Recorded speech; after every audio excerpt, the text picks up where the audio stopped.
Are you serious? Ugh. So Frozen is the greatest animated movie of all time, and literally any other animated movie is hot garbage, right? That's what my sister says anyway. And she has let me know that if I make a YouTube video based on Frozen, the greatest movie of all time, she will give me back my car keys.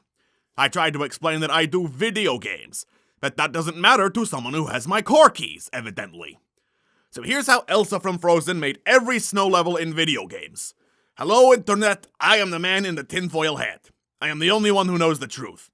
Everyone else is either a liar, or the creator of the game, and also a liar.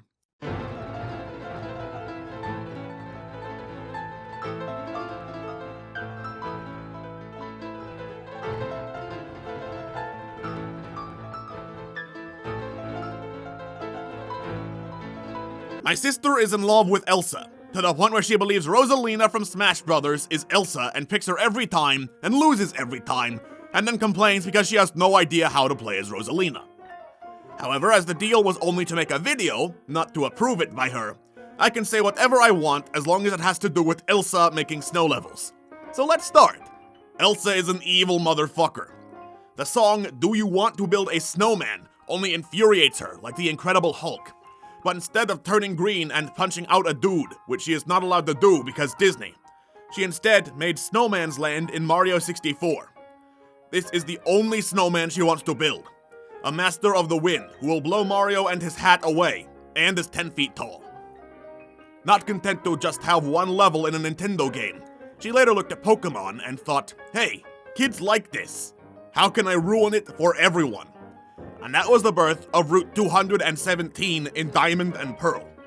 It's covered in a blizzard, you can't see, you can't run, you can't bike, you can't go a few steps without falling into a snowdrift, and you can't have any fun on this route whatsoever. Not since stealing 40 cakes has there been a crime against children that terrible. Not only does Elsa have domain over ice and snow, but she's also fond of fire. More specifically, burning her enemies. That's where Hailfire Peaks from Banjo-Tooie comes in. Her sister Anna took over the fire side, because I refuse to believe that there is a set of twins that doesn't have mirrored, mismatched powers. Like the Wonder Twins. One can turn into a bear, and the other has the power to suck. That means that the Wonder Twin who does not suck is actually every bear in a video game. She is very prolific. Now if there's one thing Elsa hates more than children's happiness, it's Anna's happiness. So rather than rule Hailfire Peaks together, she decided to fuck off through time and space and abandon her sister. You know, as usual. Every time someone sings Let It Go, Elsa can travel across dimensions, which means that because sing it 3,872 times a second, she can appear anywhere at any time. This is how she made the Battle of Hoth. Not the planet, the battle thereof. It's very specific. But where is Elsa now, you might ask? Could she be hiding in your closet waiting to murder you? Yes. But instead, she is also in the darkest of snow levels, Shadow Moses Island, as a terrorist known as Frost Walrus. Hide your kids, because none of them are safe from her fury. This can only point to one conclusion. Elsa is a yuki-onna, a Japanese spirit of ice who will ask people to hug a baby or freeze to death. Those who hug the baby also freeze to death.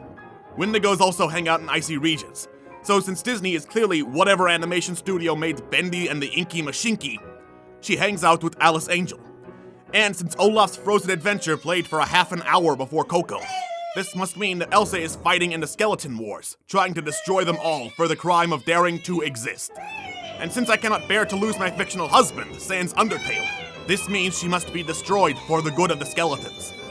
The pieces all seem to fit, the evidence is inconclusive. I must go before my sister complains that I made her cry. This has been the man with the tinfoil hat, and I am the bringer of truth.